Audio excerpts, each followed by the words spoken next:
maayong hapon sa tanan. Naata karon diri guys sa atong mga amigo nga mga diwindi guys. Grabe. Gipaani gyud ko karon para makahibalo ta sa ilahang ipaabot sa tuwa guys. Tungkol po ito. Nangyari talaga guys. Yung ipinapaabot po nila noon na maghanda po dahil sa posibleng mag World War III. Ito na po. Nangyari na po dito sa Iran at saka sa Israel. Kaibigan, maayong hapon kaibigan. Ay salamat linyo. Unsa man ka? Importante kaibigan.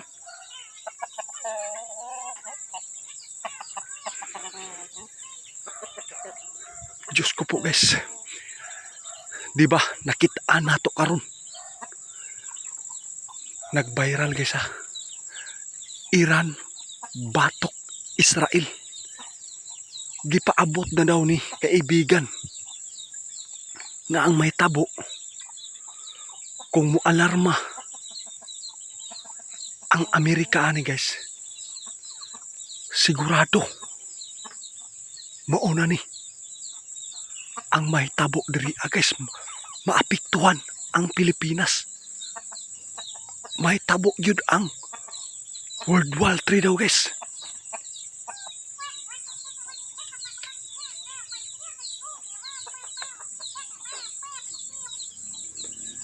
Diba? Ang gipaabot ni kaibigan guys, dili pa daw dugay guys. Murag bulan pa man yata kaibigan imong gipaabot ni.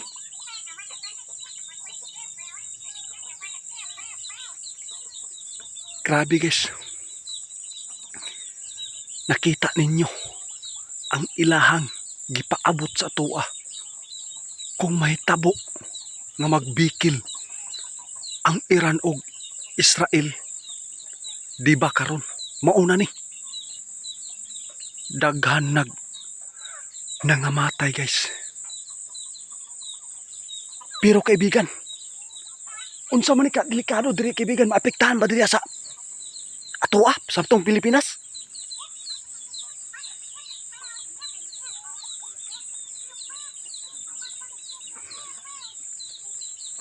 May tabo gyud daw guys nga maapektuhan diri sa tuwa. Kung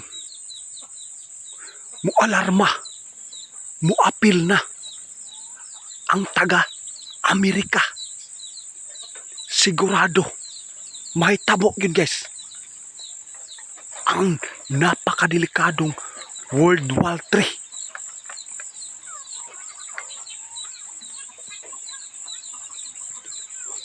Tinuod yung kaibigan, sa wala pa daw nahitabo guys nga gipaabot niya nga ang Iran o Israel may tabo yun nga mugera. Ang gipahinumduman sa tuwa guys, dapat makapangandam taog mga lagot mon, mga kakanin po dito. Ito po daw ang dapat po nating gawin. Pero ano na, bag-ulang niya gipaabot ni. Pero unsa ang atong nakita ron nga balita, Iran o Israel nagkagera na. Ang gipa abot ni kaibigan karon guys nga ang atong pangandaman na makapangandam tadaan og mga konsumo. Salamat yun kaibigan. Dapat daw guys, karon pa lang daw daan guys, maka-stack na daw taog mga pangonsumo guys. Kung naa ka diri sa bukid, maupod ni maluwas daw diri guys. Kung nituman daw nanananom bataw taog mga lagot mo. Diyos ko naman kaibigan, pero tingadlo ka man ni kaibigan.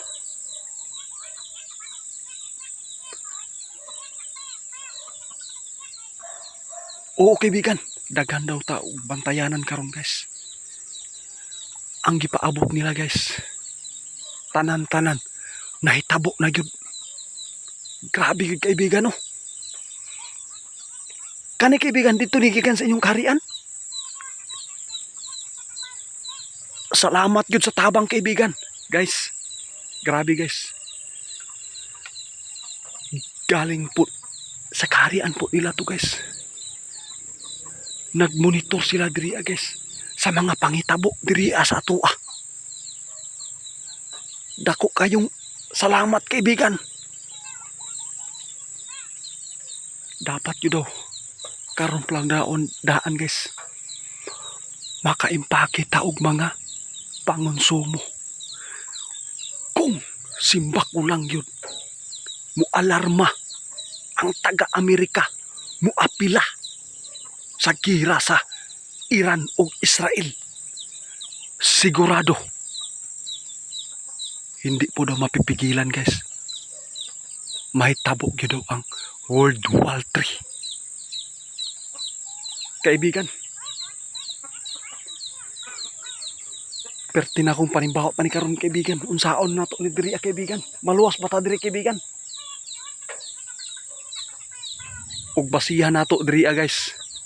Ang pinakaluoy gyud daw ang tagalungsod kaysa diri basihan nato sa bukid. Sigurado maluwas ta diri guys. Basta nakaimpake ta, nakapananom kita ug mga saging, kamuti, kahoy, kamuting kahoy guys. Ito yung balanghoy. Tawag po dito sa amin. Kaibigan, salamat yung kaibigan ha. Sana po pakishare ito na video guys. Kung hindi po kayo maniwala, hindi po kayo pinipilit po dito ni kaibigan. Dili ko magdugay diri kaibigan.